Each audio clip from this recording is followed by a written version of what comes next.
बिस्मिल्लाहिर्रहमानिर्रहीम। अस्सलाम वालेकुम स्टूडेंट्स, आज हम जो ऑक्सफोर्ड की काउंटडाउन 7th क्लास की मैथमेटिक्स है उसकी एक्सरसाइज 7B का क्वेश्चन नंबर 5 करने जा रहे हैं और 6 करेंगे इंशाल्लाह इस वीडियो में। क्वेश्चन नंबर 5 में देखें, वो कह रहा है कि a trader marked his goods at 20% about the cost price. मतलब उसका जो मार्क्ड प्राइस है या लिस्ट प्राइस है वो उसकी कॉस्ट से 20% ज़्यादा हैं। जो भी कॉस्ट थी, लेट सपोज कॉस्ट थी 100, तो उसने उस पर कितने प्राइस मार्क किए? Selling price 120। 100 की चीज़ थी खरीदी, उस पर 120 लिख दिया। आफ्टर दैट उसने आने वाले कस्टमर्स को खुश करने के लिए उसकी 120 पे 10% डिस्काउंट ऑफर कर दिया। वरना जितने की उसने बेचनी थी वो उस पर उतने ही प्राइस लिखता, उतने की बेच देता। लेकिन उसने क्या किया, उसने प्राइस ज़रा ज़्यादा लिखे।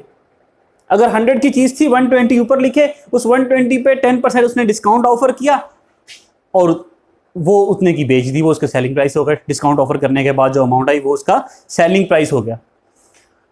आपसे क्वेश्चन में क्या कह रहा है? वो कह रहा है कि आप जब उसने इतने की बेची तो उसको प्रॉफिट हुआ, प्रॉफिट की परसेंटेज निकालिए। आए देखते हैं। सपोज करें क्वेश्चन नंबर 5 है ये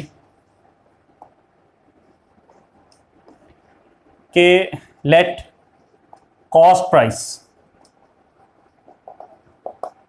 ₹100, 100 रुपए की गुड्स है। फिर अगर ऐसा है देन मार्क्ड प्राइस क्या होंगे? मार्क प्राइस क्या होंगे? 120। यहां ब्रैकेट में लिख लीजिए 20% above the cost price. Cost price से 20% ज्यादा। क्या बन गए?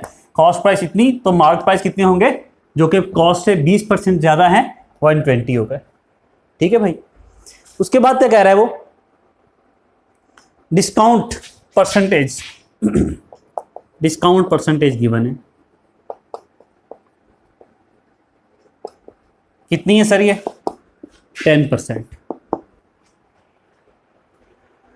मार्क प्राइस आपको गिवन है, आप डिस्काउंट परसेंटेज भी आपको गिवन है, तो आप डिस्काउंट की अमाउंट निकाल सकते हैं। जी सर, निकाल सकते हैं। फाइंड क्या करना है पहले वो लिख लें। तो फाइंड जो है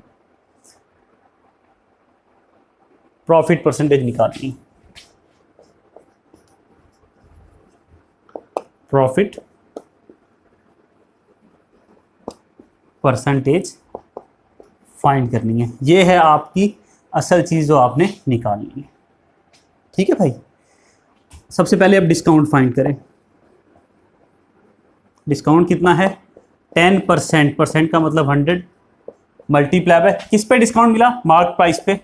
जब ग्राहक कस्टमर चीज़ खरीदने आया तो उसने कहा ये देखिए इस पे 120 रुपये लिखे हुए हैं और मैं आपको इस पे 10% डिस्काउंट करके बेचूंगा। 10% डिस्काउंट भी ले लीजिए। कस्टमर को उसने 10% डिस्काउंट ऑफर किया। डिस्काउंट कितना था? 0 से 0 कट गया, इस 0 से ये 0 कट गया, यहाँ भी 1 बच गया, यहाँ भी 1 लिखने की जरूरत नहीं है। यहाँ क्या बचा? 12। तो डिस्काउंट की अमाउंट कितनी आ गई? 12 रुपीज़। ठीक है भाई। 12 रुपये 12 रुपीज़ का उसने डिस्काउंट ऑफर किया।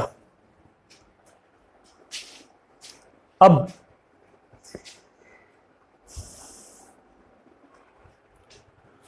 सेलिंग प्राइस निकालते हैं। सेलिंग प्राइस हमें पता है क्या होते हैं? Mark price. देखिए ना, हमारे पास मार्क प्राइस भी हैं और डिस्काउंट भी है, सेलिंग प्राइस निकल सकता है। सेलिंग प्राइस क्यों निकाल रहे हैं sir? Mark price minus discount. Mark price कितना था? 120। डिस्काउंट कितना हुआ? 12। तो सेलिंग प्राइस कितना आ गया? 108। मतलब सर वो चीज़ 108 रुपये की बिकी, सेलिंग प्राइस 108 होगी। 100 की खरीदी, 120 उस पर मार्क किया, 10% डिस्काउंट दिया जो कि 12 रुपीज़ बना, और डिस्काउंट निकालने के बाद 108 की वो चीज़ बेच दी, प्रॉफिट हुआ। 100 की खरीदी, 108 की बेची, profit is equals to, profit कैसे निकालते हैं, selling price minus cost price. Selling price 108, cost price 100, ये हो गया रुपीस, यहाँ नीचे लिख देते हैं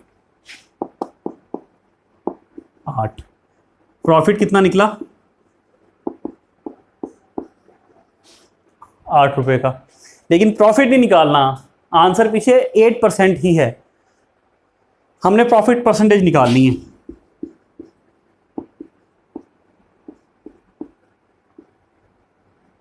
जो कि आएगा आंसर यही, ठीक है। प्रॉफिट की अमाउंट अपॉन, ये प्रॉफिट की अमाउंट है, कॉस्ट प्राइस मल्टीप्लाई बाय 100, 100 से 100 कट गया, 8% हो गया, ठीक है। ये आपकी प्रॉफिट की परसेंटेज आ गई। क्लियर? ओके जी, अब क्वेश्चन नंबर 6। क्वेश्चन नंबर 6 क्या है कि एक शॉपकीपर है, उसने अपनी तमाम जो गुड्स हैं उस पर वो डिस्काउंट ऑफर कर रहा है 20% का, and sells it at a profit of 25%। if the what is the cost price of the goods if the mark price quoted rupees 2000? Mark price कितने, क्वेश्चन नंबर 6 भाई, मार्क प्राइस कितने,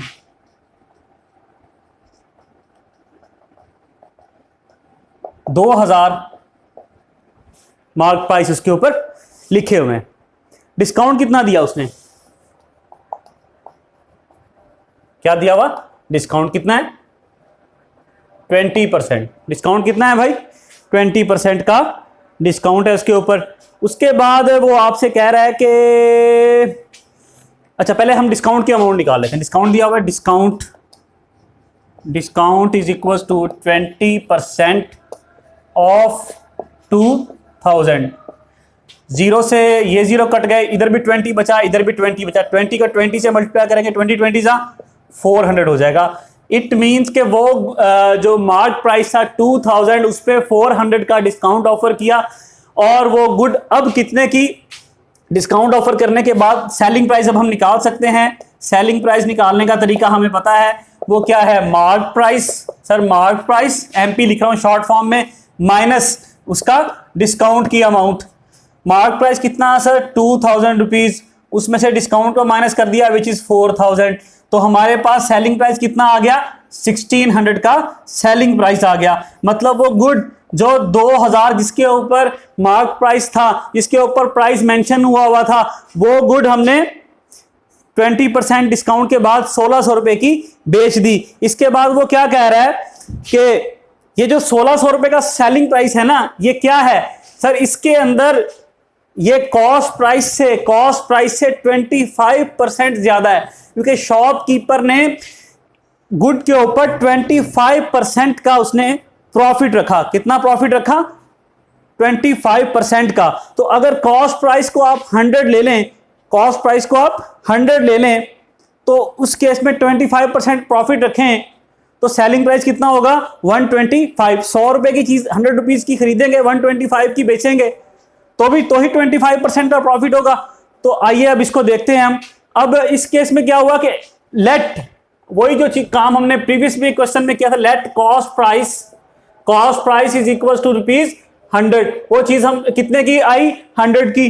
then in case of 25% profit, देखिए ये चीजें आपको याद करने की जरूरत नहीं है, सारा क्वेश्चन में दिया है वही हमें लिखना है कि let cost price is equal to ₹100 और इन केस ऑफ 25% प्रॉफिट तो सेलिंग प्राइस कितना होगा, एसपी क्या होगा 125। मैं ये चीजें शॉर्ट फॉर्म में लिख रहा हूं, यहां भी लिखा, यहां भी लिखा, यहां भी लिखा, यहां भी लिखा, लेकिन आप लोगों ने स्टूडेंट्स इसको शॉर्ट फॉर्म में नहीं लिखना।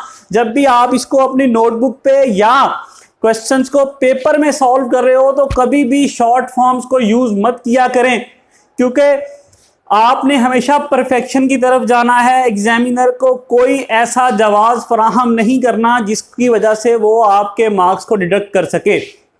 क्लियर? सेलिंग प्राइस कितना हो गया 125, क्या यही कुछ दिया हुआ? बस यही कुछ दिया हुआ। अब उसने आपसे सिर्फ क्या मांगा हुआ, कॉस्ट प्राइस मांगी हुई। यूनिटरी मेथड पे आ जाते हैं फिर कि sir if selling price is ₹125, अगर सेलिंग प्राइस 125 हो देन उस केस में कॉस्ट प्राइस सीपी कितना होगा 100 का।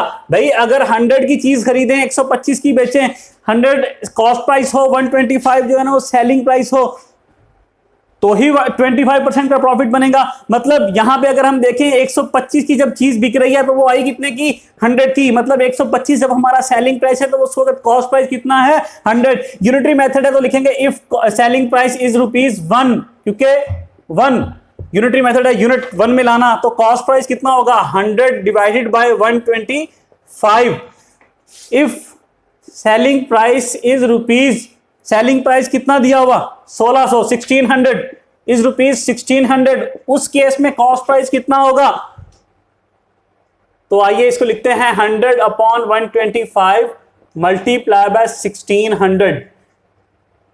इसकी कटिंग करते हैं, 25 के टेबल में आता 25 5 125, 25 4 जा 100, क्या बचा 4/5, यहां ऊपर 4 नीचे 5 मल्टीप्लाई बाय 1600। अब फिर 5 के टेबल में इसको काट लीजिए, 5 1 जा 5, 5 3 जा 15, 1 इधर गया तो 5 2 जा 10 0, 320 बचा और यहाँ 4 बचा, इसको मल्टीप्लाई कर लें, आपके पास आएगा 40 428 4 3 जा 12, तो ₹1280। ये आपके पास कॉस्ट प्राइस आ गया। इतनी सारी कैलकुलेशंस के बाद जो चीज आपने फाइंड करनी थी वो आप कर चुके, कि वो चीज जिस पे मार्क प्राइस, वो चीज जिस पे मार्क प्राइस 2000 था, फिर 20% का डिस्काउंट ऑफर किया जो कि 400 बना और वो चीज 1600 की बिकी, तो हमें ये और उस पे 25% प्रॉफिट भी अर्न किया।